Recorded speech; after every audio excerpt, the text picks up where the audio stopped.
What would you say then from a nutritional standpoint before we get into the contraceptive stuff? You mentioned there's obvious factors with processed foods and living less of a human life that we've lived for a long time.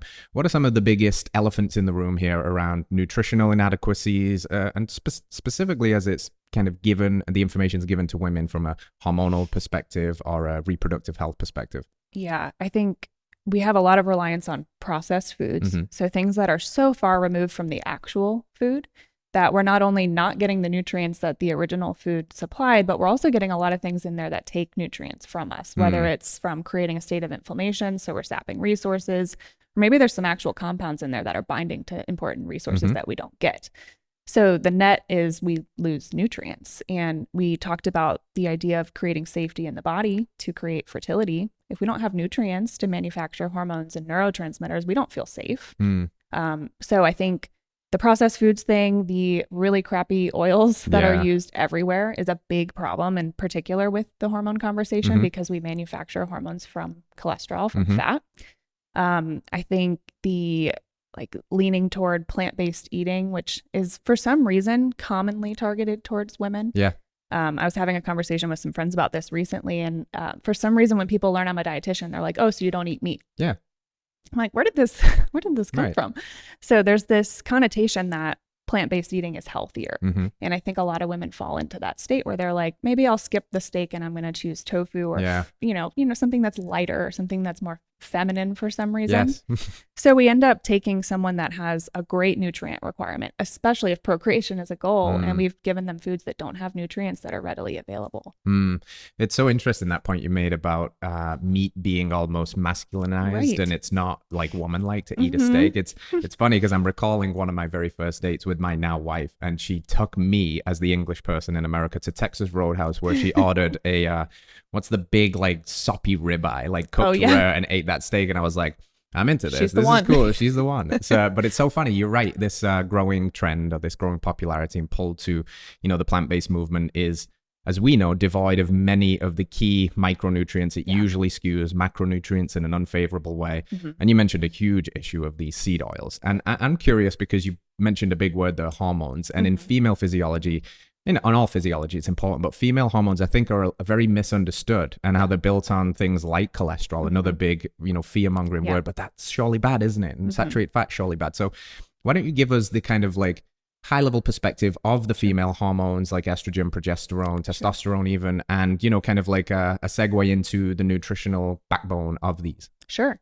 Yeah, so we're really looking at three main sex hormones. We could get a little further into the weeds, but I don't think that's necessary. So estrogen and progesterone are typically what we think of for female sex hormones. Women do make testosterone too, and it's very important for them as well. But estrogen is the proliferative hormone. It's what's building up the endometrial lining. It's what's creating that nice home for potential baby to grow in. And estrogen is typically associated with women, and we think of it as the female sex hormone, but progesterone is arguably even more important and only present if we ovulated. And that'll be an important thing to come back to when we get into contraception. But once you ovulate, you make progesterone, and progesterone stabilizes the work that estrogen did. So it's making sure that it doesn't grow too much. It's making sure everything stays in check. And it's also keeping your stress hormones at bay. So progesterone is like nature's anti-anxiety. It promotes sleep. It stimulates the thyroid. It keeps adrenaline and cortisol from being out of control. Progesterone is like that grounded, strong female presence. And I think we're a generation deprived of progesterone from all the things that we discussed. And then testosterone, of course, in somewhat smaller quantities in women is important for drive, for lean muscle mass development, for metabolism. And the thing that these three sex hormones have in common is they are steroid sex hormones, meaning they come from a cholesterol backbone. So we can't manufacture sex hormones if we are deficient in cholesterol.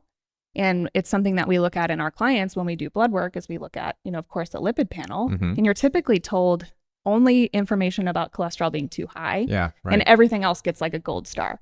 But we see low cholesterol pretty routinely in our clients. And how can we expect someone to make hormones if they don't have the raw materials? Yeah, that's such an interesting take. It's fascinating. I'm curious about this. In female health, what's gaining more popularity is this idea of estrogen dominance. And is that rising so prominently because of a progesterone deficiency? Yeah, I think that that's a really big part of it. I do think that there's an excess estrogen situation for sure. And that's from the food supply. It's from hormonal birth control. It's from toxins that we get exposed to in the air and the water. But we're also not making any progesterone or not making much. And if you are on hormonal birth control, and that works by shutting off ovulation, we make zero progesterone, none, for the duration that you're on that. Damn. And then if you're not on hormonal birth control and you are a cycling female, but you have a lot of stress in your life, we're also not making much progesterone either. So there's so much up against progesterone production right now in modern human life. It's really interesting to hear you talk about the link here with something like anxiety, which isn't often thought of as I guess like a physiological problem or a hormonal problem. It's always just confined to the mind or like, oh, it's familial. My family has anxiety. I was born with anxiety, but it seems like there's a lot more going on to that. And the anxious brain is not signaling safety, right? So with this progesterone piece, with this diet piece in the room, what is something that people should be prioritizing, should be thinking of to nutritionally first build a plate that's supportive of this? You mentioned things like cholesterol and nutrient-dense foods. What's your take? Yeah, good healthy fats, of course. Protein, adequate protein that's actually absorbable to you. And fat-soluble vitamins. So vitamin A is one that I nerd out about a lot in this space. And we need vitamin A in the retinol form specifically, which is only animal products. This is like my biggest argument against plant-based eating in the women's health space is where are we getting that retinol? Because we can't unless we're including animal sources. And you can convert beta carotene, the plant-based vitamin A, to retinol, but in very poor percentages. It's very low, right? Yeah. Yep.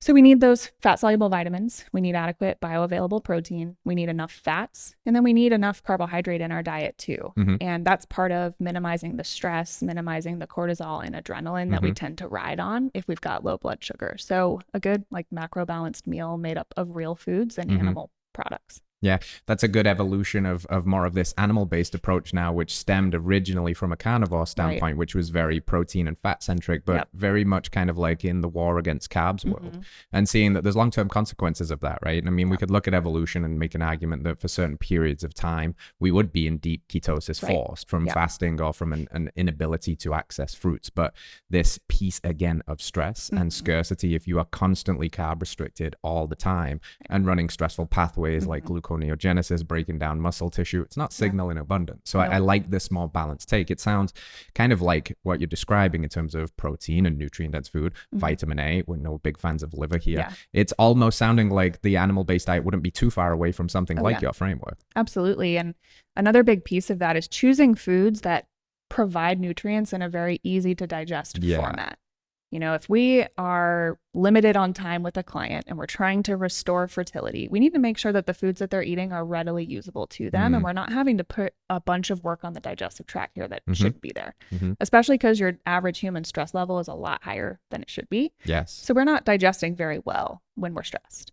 So if we look at animal products, if we look at fruit, if we look at honey, a lot of the things supported by, you know, the carnivore diet, carnivore plus fruit and honey, I guess, those are really easy to digest foods. And what's cool is we'll often get clients that are eating, this was me too, so I can level with this, eating massive salads, like huge, as big as my head salad. Big ass salad, right? Big ass salad, yes. Because more vegetables must be better than some. And I need to eat a ton of them to feel full. So I'm going to eat this big salad.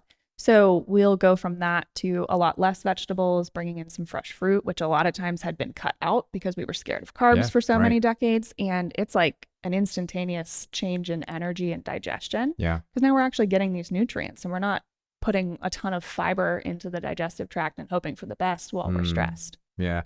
I know probably overwhelmingly your messaging and work with clients is kind of saving them from the sad standard Western diet. But I'm wondering also, do you see these kind of recovering sugar fear-mongering people that have been just running such high amounts of stress and having to try and convince them like, hey, it's okay to eat some fruit, it's okay to eat some raw dairy and some honey? Is that commonly in this space as well? Yes. And I'd say that's even more common for the clients we serve now. Wow. I think years ago it was more, you know, standard American diet coming over, but now it's people realize the standard American diet wasn't working for them. And then they subscribe to some belief around food. Maybe it was intermittent fasting or maybe it was keto.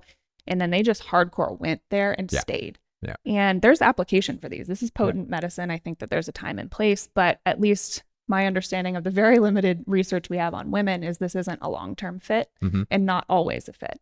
And so I usually get them years into that when the wheels have fallen off. Maybe it was good in the beginning and now it isn't. And we have to relax around food and bring in some fruit again. And it's pretty life-changing. What a crazy idea. So we mentioned vitamin A, and we're obviously step one of our framework, because we want people to be able to just start with something that's tangible and easy and get an easy win, and reprioritize one of the most nutrient dense foods on the planet. We want people to eat organs, not just liver. Liver's very popular in this space now, but also heart, kidney, spleen, etc. Where does organs kind of fit into you? Are you recommending these to people trying to reclaim their health and get pregnant and all of that stuff? Yeah, absolutely. I think this is part of the most nutrient dense foods we can offer, right? If our goal is give them the most nutrients in this meal that we can, we have to include organ meats in that conversation. I think, obviously it benefits the person. It also benefits the system if we're eating nose to tail and adopting a more sustainable style of consuming animals. So if you look at any like ancestral nutrition information as well, they were often saving the organ meats and giving them to the couples that were trying to conceive. So there's some magic to that that's been known for a long time. And, working in the women's health space largely in fertility, I'm like, well, we got to tap into that too. Yeah. And that's where it's so nice to get to meet brands like Heart and Soil, where you're making this accessible to somebody that might either not be able to access it or not know how just yet, maybe doesn't know how to prepare it. Maybe eating it is still like off the table for now. I'm slowly working on that myself. There you go. But there are options now, which is pretty cool. Hello friends, if you enjoyed that clip, then you can watch the entire thing by heading to this link over here, or you can find us wherever you find podcasts by searching Radical Health Radio.